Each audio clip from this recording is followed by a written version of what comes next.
নমস্কার বন্ধুরা, আমার চ্যানেলে সবাইকে স্বাগতম। আর আজ আমি নিয়ে চলে এসেছি একটা নতুন রেসিপি। রেসিপিটাকে নতুন বলা চলে না, আমি করব একটু নতুন পদ্ধতিতে। দারুণ খেতেও লাগে আর আপনি এটা ভাত, রুটি, পরোটা যার সাথে পারবেন খাবেন, তাতেই অপূর্ব সুন্দর খেতে লাগবে। আর আমি এখানে সব কিছু মোটামুটি রেডি করে নিয়েছি, এবার আমি চটপট রান্নাটা সেরে নেব। তো প্রথমে আমি একটা মশলা বানাবো, তার জন্য দেখুন আমি নিয়েছি আদা, টমেটো, কাঁচা লঙ্কা আর ধনেপাতা। এটা দিয়ে আমি একটা পেস্ট বানিয়ে নিয়েছি। দেখুন, আর এখানে আমি ভুলে গেছিলাম লঙ্কাটা দিতে। তো আমি পরে লঙ্কাটা দিয়ে দিলাম। দিয়ে এরও আমি আরেকবার চালিয়ে নেব, পেস্ট বানিয়ে নেব। এখানে আমি অল্প মটর ছিলে রেখেছি, 200 গ্রামের মতো হবে। 100, 150, 200 বলতে পারবো না ঠিক, ওরকমই। এখানে আমি মাশরুম, আলু নিয়ে নিয়েছি। আর এখানে আমি পেঁয়াজ রসুন নিয়ে নিয়েছি, আর ওখানে আমি ক্যাপসিকামও নিয়েছিলাম। এখানে আমি 2 চামচ টক দই নিয়েছি। টক দইটাকে আমি একটু ভালো করে ফেটিয়ে নিয়েছি নুন দিয়ে।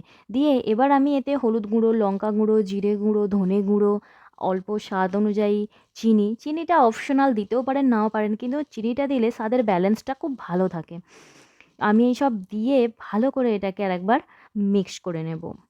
দিয়ে আমি সাইডে রেখে দিলাম। এটা আপনি রান্না করতে করতেও দিতে পারেন, কিন্তু আমি আমার সুবিধার্থে এটা করে দিলাম। এখানে আমি চপারে পেঁয়াজগুলোকেও চপ করে নিয়েছিলাম। আর আমি এবার আলুগুলোকে একটু ভেজে নেব লাল লাল করে। আলুগুলো ভাজতে ভাজতেই মোটামুটি সিদ্ধ হয়ে যাবে। আর এই মাশরুমের রান্নাতে আলুটা অপশনাল, আলুটা কেউ দেয় না, কিন্তু আমরা বাঙালি, সবেতে একটু আলু না দিলে ঠিক মজা আসে না। তো সেই জন্য আমি আলুটা দিলাম। আর আলুর সাথেও প্রচুর টেস্টি লাগবে, পুরো মনে হবে যেন চিকেন কারি খাচ্ছি। এবারে আমি মাশরুমগুলোও দিয়ে দিলাম। আলুটাকে গোল্ডেন ব্রাউন করে হালকা একটু ভেজে তারপরে মাশরুমটা দেবেন। না হলে মাশরুমগুলো ভালোভাবে ভাজাও যাবে না, আর কীরকম একটা লাগবে, আর আলুটা সেদ্ধও হবে না। মাশরুমগুলো যত ভাজছি যেন মনে হচ্ছে মাশরুমের সাইজটা ছোট হয়ে যাচ্ছে।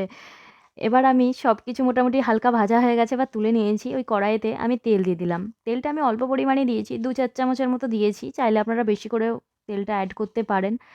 তেলটা গরম হয়ে যাওয়ার পরে এবার আমি চপ করে রাখা পেঁয়াজগুলো দিয়ে দিলাম। দিয়ে এরপরে হালকা একটু ভেজে নিয়েছিলাম। হালকা ভাজার পর আমি এতে ক্যাপসিকামও দিয়ে দিলাম। দিয়ে সব কিছু ভালো করে একটু ভেজে নিচ্ছি লাল লাল করে। দেখুন মোটামুটি লাল লাল ভাজা হয়ে গেছে। এরপরে আমি এখানে ধনেপাতা দিয়ে যে মশলাটা বেটে রেখেছিলাম সেটা দিয়ে দিলাম। দিয়ে এরপরে যে আমি পাউডার স্পাইসি মশলাগুলো করেছিলাম সেটারও পেস্টটা আমি দিয়ে দিলাম। দিয়ে সব কিছু আমি ভালো করে মিক্স করে নেব। আমি মশলাটা করতে গেলাম, দেখলাম পড়লো না, সেজন্য একটু জল দিয়ে মিশিয়ে আমি মশলাটা ঢেলেছিলাম। দেখুন মশলাটা মোটামুটি সব রেডি। এরপরে আমি মশলাটাকে কষতে থাকবো। আর মটরশুঁটিগুলো আমি এই ফাঁকেই দিয়ে দেবো, কারণ মশলা কষতে কষতে মটরশুঁটিটাও সিদ্ধ হয়ে যাবে। দেখুন মশলা দিয়ে তেল বেরোতে আরম্ভ হয়ে গেছে। আর দেখতেও মশলাটা কি সুন্দর লাগছে, মনে হচ্ছে এমনি শুধুই তুলে রুটি দিয়ে খেয়ে নিই। এরপরে আমি ভেজে রাখা মাশরুম আর আলুটা দিয়ে দিলাম। দিয়ে ভালো করে আমি কষিয়ে নেব। আর দেখুন, দেখে তো মনে হচ্ছে চিকেন কষার কালারটাও কি দুর্দান্ত এসেছে। এই মাশরুমটা এভাবে কষিয়েও আপনি যদি রুটির সাথে সার্ভ করেন, পরোটার সাথে সার্ভ করেন, তাতেও অপূর্ব টেস্টি লাগবে। কিন্তু এতে আমি খানিকটা হালকা উষ্ণ গরম জল মেশাবো। দেখুন কালারটা কি দুর্দান্ত লাগছে। এরপরে আমি আধ গ্লাসের মতো জল মেশাবো, কারণ বেশি মেশাবো না। এখানে আমি গরম জল মেশাবো, তার কারণ গরম জলটা মেশালে এই যে টেস্টটা ভালো থাকবে, নাহলে ঠান্ডা জল মেশালে না মশলার টেস্টটা অনেকটা নষ্ট হয়ে যায়। আমি ঝোলটাকে ভালো করে মিক্স করে দিলাম। এরপরে আমি ঢাকনা দিয়ে 5 মিনিটের মতো হতে দেব। দেখুন খুলছি, আহ! কি কালার এসেছে দেখুন। আপনারা যদি চান বাড়িতে এইভাবে একটু ট্রাই করে দেখতে পারেন, অপূর্ব টেস্টি লাগে খেতে, অপূর্ব টেস্টি লাগে। আর দেখুন এত সুন্দর দেখতে লাগছে, কালারটাও অপূর্ব সুন্দর এসেছে, দেখেই মনে হচ্ছে যেন চিকেন কষা। কিন্তু এত সুন্দর টেস্ট হয় খেতে, আপনার চিকেন কষাকেও হার মানিয়ে দেবে।